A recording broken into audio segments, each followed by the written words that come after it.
ආයුබෝවන් කොහොමද කට්ටියටම පොඩි දවස් කීපයකට පස්සේ සුපුරුදු පරිදි අදත් පොඩි වීඩියෝ එකකට අයිඩියාස් අදහස් කීපයක් ආවා ඔයගොල්ලොත් එක්ක කතා කරන්න විශේෂයෙන්ම අර මම ගිය පාර වීඩියෝ එකේදී කරපු වීඩියෝ එකට සමහර අයකින් ආව ප්‍රශ්නයක් තමයි අර මේ චෙක්ලිස්ට් එකක් කියලා මම දැම්මනේ. ඒකෙදී මම කිව්වා මෙහෙමයි අර මුලින්ම අපි ලුක් එකකින් වගේ කියන්නේ බාහිර අපි දකින්න කෙනාගේ රූපය සහ ඒ දේවල් මත තමයි මුලින්ම ඉන්ට්‍රස්ට් එකක් ඇති වෙන්නේ. ඉන්ට්‍රස්ට් එකක් ඇති වුණායින් පස්සේ ඊට පස්සේ ඒගොල්ලන්ගේ පෞල් පසුබිම රැකියාව ඒ දේවල් බලලා ඊට පස්සේ එහෙම යම්කිසි ස්ටෙප්ස් පිළිවෙලවල් මම කිව්වනේ මේ විදිහට තමයි යන්නේ කියලා. නමුත්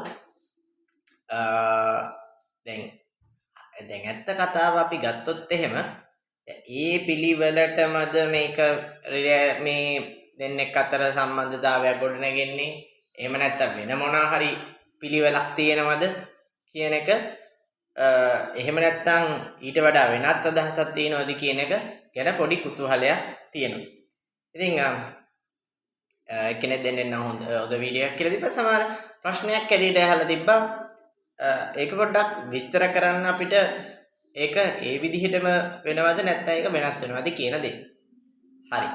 අද අපි කතා කරන්න බලාපොරොත්තු වෙන්නේ දැන් සම්බන්ධතාවයක් අපි පටන් ගත්තාම අපි දන්නවා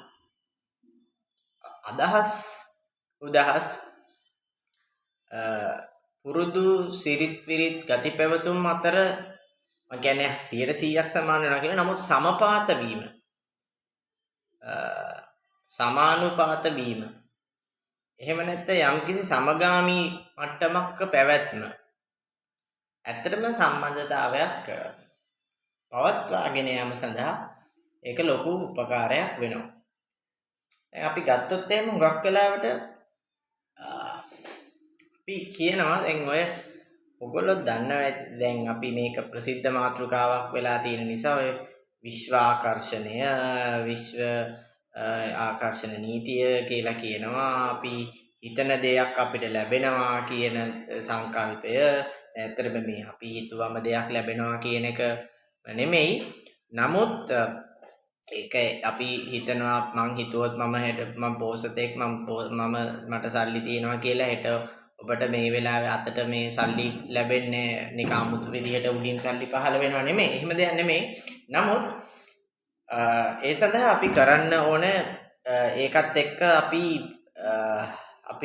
අපි තුල ගොඩනගා යුතු තව කරුණු කාරණා රාශියක හේතුන් එකතුව සහ තත්වයන්ගේ එකතුවකින් තමයි අපිට ධනය හෝ බලය හෝ එහෙම නැත්නම් සුදුසු සම්බන්ධතාවයක් මේ දේවල් ඔබට ලබා ගැනීමට හැකියාවක් ඇති වෙන්නේ. ඉතින් මම මෙතනදී හුඟක් වෙලාවට කතා කරන්න බලාපොරොත්තු වෙන දෙයක් තමයි අපි ওই චෙක්ලිස්ට් එකක් විදිහට අපි කතා කරගෙන ගියත් ඇත්ත තත්වයේදී සම්බන්ධතාවයක පවත්මක් අපි කතා කරන්න යද්දි තියෙන ප්‍රධානම දෙයක් තමයි මේ වයිබ් එක. එහෙම නැත්නම් ভাইබ්‍රේෂන් එක කියලා කියන අපි කියන සංඛ්‍යාතය ෆ්‍රීකවෙන්සි එක කියන දේ. මොකද මම මේක විශ්වාකර්ෂණය කියන එක ගැනදී කතා කරද්දී කියන තැන තමයි law of attraction කියන තැනදී මේ law of vibration කියන දේ. සංඛ්‍යානමය පැවැත්ම කියන කාරණාව කොතරම් මේකට වැදගත් වෙනවද කියන දේ. අපි කියන සමහරලාට අපිට නිකන් අපි ගිහිල්ලා තැනක කතා කරද්දී හෝ යම්කිසි ස්ථානයකට ගියාම අපිට ෆීල් වෙන දෙයක් තේරෙන දෙයක් තමයි මේ එතන හොඳ ලස්සන වයිබ් එකක් තිබ්බා. එතන හොඳ මූඩ් එකක් තිබුණා. මට එතනට ගියාම නිකන් 아무තු ප්‍රසන්න හැඟීමක් ඇති වුණා. ඒ වගේ. දැන් සමහර වෙලාවට අපි තව තැනකට ගියාම කියන්න බුණා එතන ටිකක් හරි මූසලයි. ඒකේ එතන වයිබ් එක එච්චර මට ඇලවෙන්නේ නැහැ. ඒක හරියන්නේ නැහැ. මම කන්න ගියාට එතන හරියන්නේ නැහැ. මට ඒ කෑම හරියන්නේ. අන්න ඒ වගේ. සමහර වෙලාවට අපිට කැමති දේවල් වගේම අකමැති දේවලු සමාජයෙන් ලෝකයෙන් ස්ථාන වලින් අපිට පිළිඹු වෙනවා. එතකොට ඒක ඇති වෙන්නේ කොහොමද? ඇත්තටම ඒක ඇති වෙන්න දේ තමයි ප්‍රධාන වශයෙන්ම ගත්තොත් එහෙම මේ ভাইබ්‍රේෂන් එක. එහෙම නැත්නම් මේ සංඛ්‍යාත ෆ්‍රීකවෙන්සි කියන දේ. මොකද මේ ලෝකේම අපි ගත්තොත් අපි අපි කඩාගෙන අපේ තියෙන දේවල් ටික අපි ලෝකේ වස්තුන් හැටියට තියෙන සියලු දේ පණ ඇති ජීවි සියලු දෙයක්ම පරමාණුක උපමාර්මාණුක මට්ටමටම අපි කඩාගෙන ගියොත් එහෙම අවසානයේ අපිට හම්බෙන්නේ ශක්තියින් තමයි මේ මුළු විශ්වයේම පැවැත්ම තීරණය වෙලා තියෙන්නේ.